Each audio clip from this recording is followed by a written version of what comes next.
Dame Susan Devoy, thanks so much for joining me. Pleasure to meet you. Yeah, you too, and I appreciate your time. Thanks. No problem. Yeah. Oompher is all about inspiring people to achieve extraordinary things. So who and what during your life and career has inspired you? I think that's a really interesting question, actually, because I don't think I was inspired by anyone personally when I was younger. Certainly lots of people inspire me now. I just was inspired by the whole thought of being the best in the world at something. And did you have some mentors and coaches who you worked with, I can imagine, pretty closely through your squash days? Well, when I was growing up, there was a guy called Colin Brownlee, who was sort of like the pioneer of squash in Rotorua where I grew up. So I've got 6 older brothers, and we all became involved in squash, so he was sort of one of the first coaches. There was an Egyptian called Dadia El-Bakari who came to New Zealand. I mean, whoever brought him out, that was sort of an inspiring choice. And he coached all the New Zealanders, and we sort of adopted that way of playing. Then I had my own coach, Bryce Taylor, who's still based in the UK. And my husband's always been a bit of a rock, you know. He's sort of, often people will say he was my coach. Well, he wasn't, but he was a really good training partner, and he was a really good manager. Yeah, fantastic. And you got into squash quite young, so why squash in the first place? What sparked that? Well, I think because, you know, as I said, in the family thing, it was what we all did. I think my brothers got introduced to squash when it was raining one day, and they went from tennis. We played a lot of sport as a family, and we travelled, you know, when I was really little, my brothers were competing. 4 of my brothers have represented New Zealand. Wow. I would get dragged around from squash court to squash court, and that was really what I would do while my brothers and parents were generally having a beer in the bar. I'd be filling in time by hitting millions and millions of squash balls, so I just became addicted very early on. Yeah, so you hit against your 6 brothers quite often?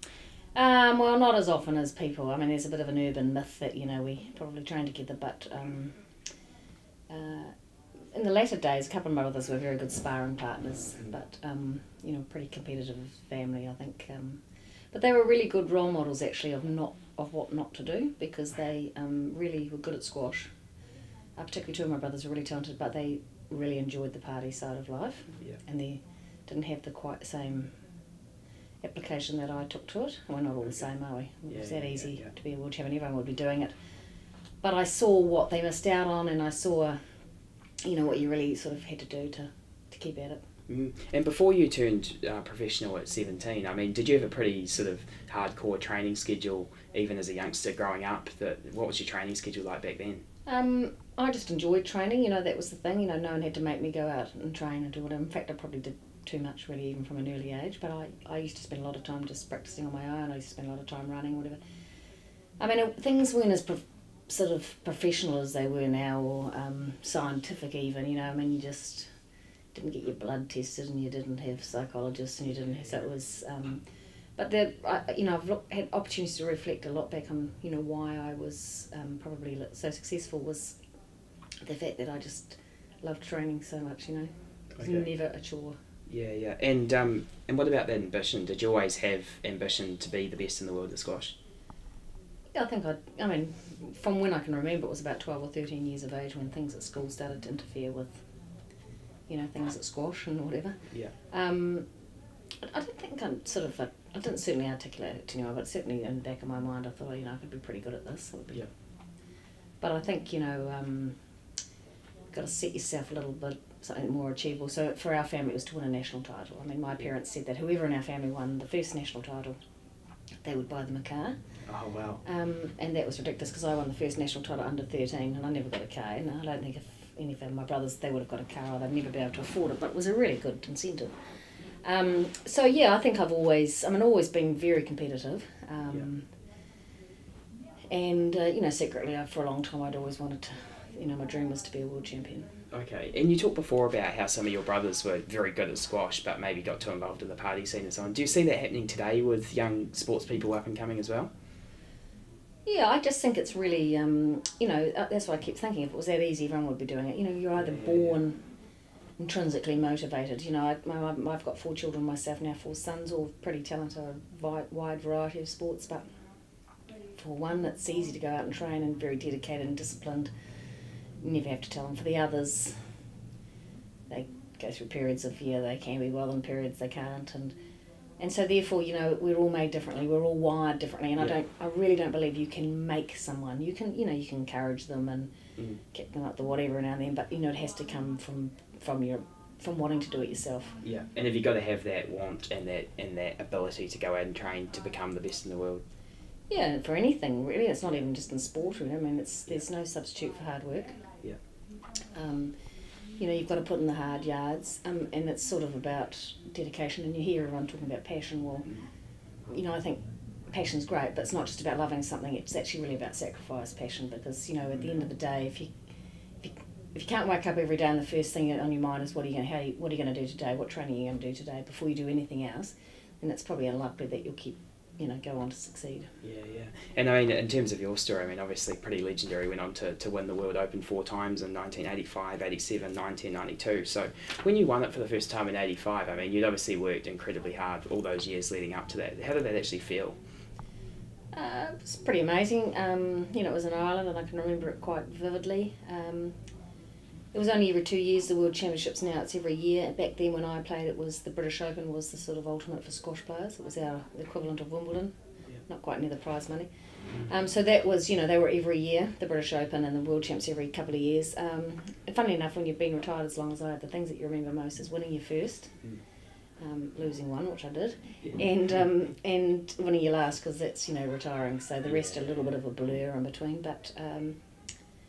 yeah, it's a pretty surreal feeling. It's not something that you can sort of you'll always remember, apart from it being pretty fantastic. But yeah, the first one's really special because after that you always feel like you're, you know, it's not quite the same as getting to the top is much harder than. Well, it's not much harder, but getting to the top is the first. You know, that's the euphoric feeling of actually achieving it. And I suppose if you never do it again, they can't take it away from you. But yeah, very true. You know, it was pretty special. Yeah, and within a country, I mean, obviously New Zealand's pretty small, so we've obviously got limited competition resources and then limited financial resources to take people places and so on. So what was it like playing for the first time against the best in other countries? Was that a challenge, or was that something you were surprised to work out how good you were against them, or what were you expecting? Well, I went to my first big trip I was at my last year at high school, and I went to Canada and played in the World Junior Championships and the World Seniors, and I got to the semi-finals of the juniors, and I thought, oh, you know, pretty good at this. And the reality was after that I went to England when I was 17, and, you know, in the scheme of things I wasn't as good as I thought I was, so it was a bit of a, you know, an instant sort of light bulb moment really, that I wasn't as good as I thought I was. But, you know, I think in New Zealand I was lucky because, you know, there were so many good Australians that we did have exposure to them coming to New Zealand and vice versa going over there, so it wasn't entirely sort of, you know, overwhelming.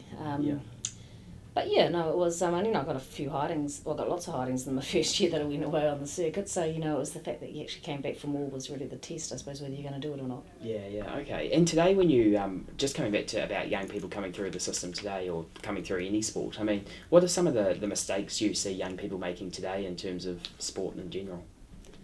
Well, I don't think a one size fits all. I feel quite passionate about some sports people in New Zealand that don't get the opportunities.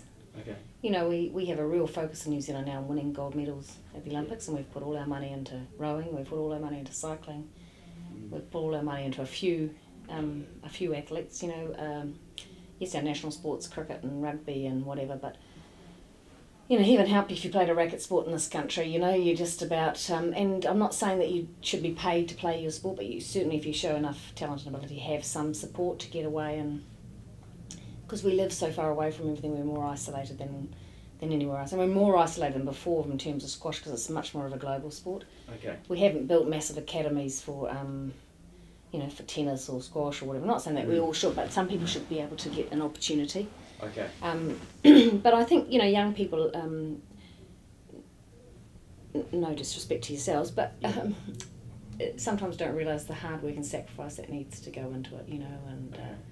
Look, I mean, it's about hard work, it's about having talent, it's about, you know, paying attention to detail and doing whatever you can thing, and at the end of the day there's always a little bit of luck. Yeah.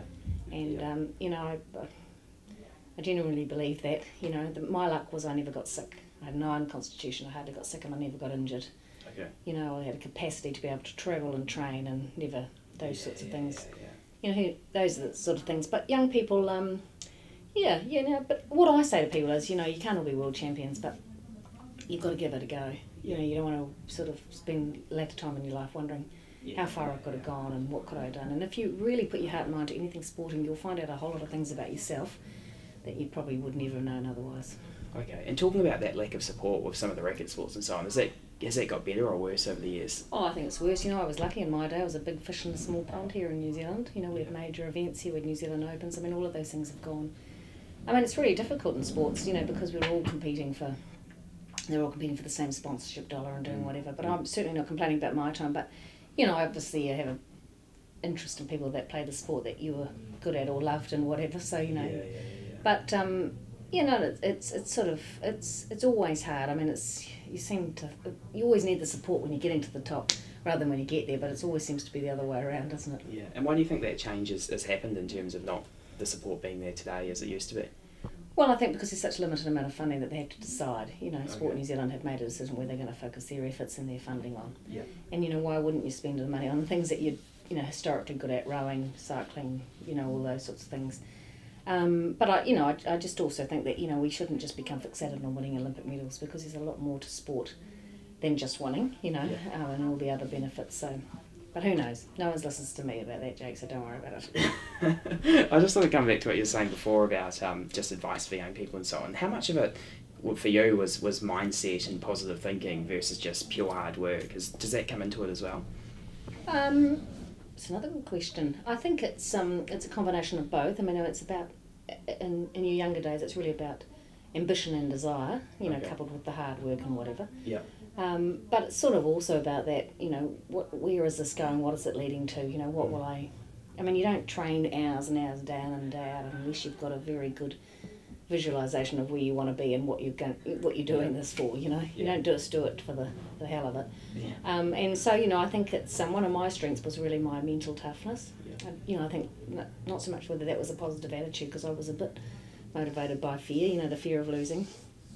But it was a sort of inner confidence because I knew that every time I closed that door on the squash court, I'd done everything I could possibly could physically, emotionally, whatever. Yeah. And that barring illness or injury, I was going to win. I didn't always win, but and I think that's not an arrogance; that's a confidence because you've done the work and you've got to believe in yourself. Yeah. And how did you prepare for a big game? Were there certain steps you would go through or routine you would have? Yeah, I had the same routine. I changed my grip. I'd walk certain ways. You'd walk around the pavilion where the event was being played. Do the same things, travel the same. You have these funny little superstitions that you just.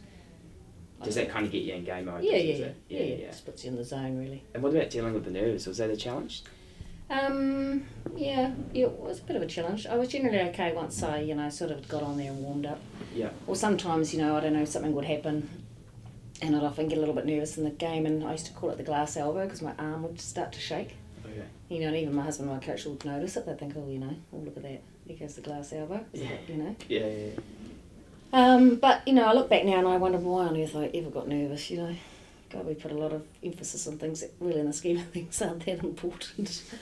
I'd hate to be the Black Caps going out to play the Australians in the World Cup. Those sort of things you think, in a lesser extent you did them yourselves, but it's finding the balance, I think, between nervousness being really good for you and getting that adrenaline going and getting you to that sort of ability to peak and not letting it be something that debilitates you in your performance. Okay, awesome. And what's your opinion today with sports people in terms of all the talk that they should go out there and get a qualification and stuff first? Do you think that's important, or if someone's really good from a young age, should they just jump into it and see how it goes?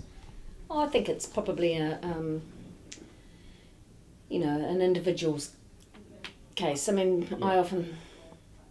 I've got a son who's a really good runner. He's running in America. He's 21 years of age. He's just run the 14th fastest time ever of a New Zealander in a mile. Wow. And he's doing a degree as well in American university. So he's been able to combine both. Yeah. Probably at the detriment of he's not a full-time runner, so he's probably not maximising his potential as early as he can. But I'm not sure whether he wants to be an Olympic champion either. So that's for him to decide, but he's doing both. I think you can always go back and study, but I think you've always got to have a plan B. But in saying that, you're only young once, and generally you can only play sport when you're young. Okay. So you've got to really go for it. And as I said, there's a whole lot of things you learn about yourself and about, being a human being, actually, that come from playing sport that you would probably never ever learn in any tertiary institution. Yeah. Okay. So just before we go into a few quick fire questions to finish off, having won that World Open 4 times, what would your advice be to to youngsters who are in squash in particular? So specific to squash, is there some advice you would give them about the sport? Oh, I think, I mean, there's plenty of experts around that can tell you, but I think the thing is about, firstly you have to put in the hard yards and you really have to love the training. It's a multifaceted sport. You've got to be cardiovascular fit, you've got to have good reflex, and you've got to be mentally strong, you've got to have really good technique and skills. So it's not, it is actually very multifaceted, a bit like tennis and whatever. So you've got to make sure that you're really good at all the disciplines. If you really want to go, then you've got to travel overseas. If you've got the ability to do the training, you've actually got to go. It's not just to Australia, you've really actually got to get at a really young age, you've got to go and get some experience, because what we do in New Zealand now, we all become legends in our own lunchtime. I think we're really good. But in the scheme of things, we're not. So the sooner you can get exposed to some of that international competition, the better. Okay, awesome. So I've just got a couple of quick fire questions to finish off. What were some of the struggles for you going through your professional sporting career? Well, when I was young, I was 17 when I left, I got extraordinarily homesick. Yeah. I thought catching the a plane from Auckland to Heathrow was a bit like catching the bus from Rotorua to Auckland. And it was a real struggle, both financially and, being able to fit in and make friends and be on the circuit as someone, as the only person from New Zealand. I think, I struggled a little bit with some of the expectations and pressure, that came from being the best, and always sort of sometimes feeling that you had the mantle of your country on your shoulders. I think we tend to always take things a little bit more personally. I think the one thing that this role has taught me is that, you can't be affected by what people think. It would just, I suppose, prevent you from doing anything. And that's with the Human Rights Commission? Yeah. So, I think I just, you just got to really continue to believe in yourself, and then, really try and move all the negative stuff, and also be able to pick yourself when the going gets tough, when there's lots of things, and nothing goes right and smoothly all the time. But it's actually being able to, pick yourself up and do that. But I was pretty lucky. I mean, as I said, I don't know, you got to have a bit of luck, and you generally create your own luck. But I don't really have. I suppose the struggles were early on, but God, I was pretty blessed, really. Okay. And what would the 16-year-old girl you were think of the woman you've become today? Oh, I think she'd be absolutely, totally surprised. Yeah. As I would be if someone had said to me at 16, well, Susan, that in 2015 you'll be the Race Relations Commissioner in New Zealand, I would have said, get out of here. But I think in all of that, there's other things that, not just pursuing sport, but pursuing something that you are passionate about and becoming the best at it provides a whole lot of different opportunities that you'd never think can happen in your life. Yeah. And I draw some similar analogies to what I've done now, to what I do now and how that helps me. The sort of attention to detail. It's hard yards. You've got to put the work in. Yeah. Self-belief. Don't give up. Don't worry what people think. All of those things, and at the end of the day, doing the right thing at the right time. So I wonder what the next 20 years will bring. Yeah. So just before we finish off, if you could look back at that 16-year-old and give her one bit of advice, what do you reckon you'd say to her? Don't waste your last year at school, just get on that plane and go.